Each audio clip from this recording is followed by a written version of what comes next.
Indonesia punya waktu sampai 2032 aktifkan lagi skadron pesawat pembom strategis. Indonesia dulu pernah memiliki skadron pesawat pembom strategis jarak jauh dalam diri Tupolev Tu-16 Badger. Tu-16 Badger kala itu menjadi tulang punggung pesawat pembom strategis Indonesia untuk memberikan ancaman maksimal bagi calon lawannya. Kedikdayaan skadron pesawat pembom strategis Indonesia terdengar sampai Australia. Akan tetapi Indonesia segera mendapat pengganti Tu-16 dalam diri F-15 Eagle II.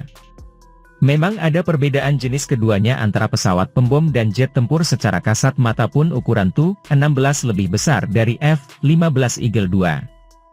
Namun soal daya muat bom ternyata F-15 Eagle II sama dengan Tu-16. Hal ini lantaran evolusi teknologi pertahanan matra udara yang mampu menyulap jet tempur memiliki kemampuan setara dengan pesawat pembom. Dalam peran air strike di dalamnya dimaksudkan untuk pesawat serang saja. Namun dengan teknologi terkini, peran tersebut dapat dirangkap pesawat tempur multiperan. Dahulu pesawat pembom strategis harus besar seperti Tu-16 Badger yang pernah dioperasikan AWARI.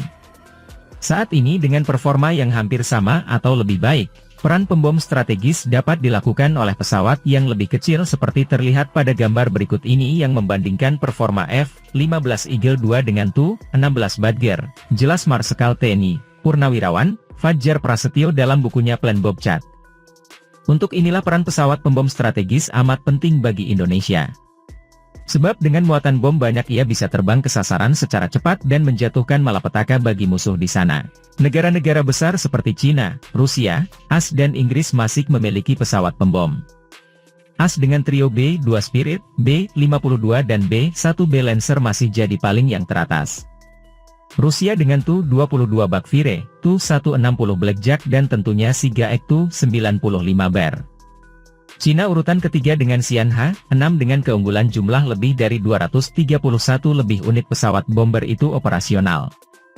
Inggris jadi yang paling buncit di mana mereka cuma mengoperasikan segelintir sisa V-bomber era Perang Dingin.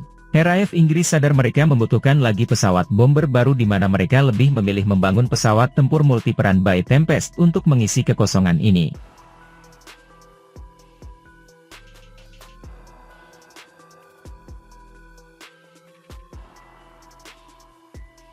Indonesia juga butuh menghidupkan lagi skadron pesawat pembom strategis entah memakai F-15 Eagle II atau lainnya. Karena Indonesia mesti menggapai apa itu manajemen pertempuran udara generasi kelima. Salah satunya kepemilikan skadron pembom strategis. Indonesia dapat sedikit tenang karena teknologi manajemen pertempuran udara generasi kelima belum sepenuhnya matang saat ini. Diperkirakan teknologi generasi kelima akan matang di tahun 2032. Kita masih punya waktu kira-kira 3 Renstra untuk berevolusi menuju 5TH Air Battle Management yang memungkinkan kita bisa memproyeksi kekuatan yang relevan dengan perang generasi kelima. Ada beberapa tren global yang harus diperhatikan agar Indonesia bisa mencapai manajemen pertempuran udara generasi kelima.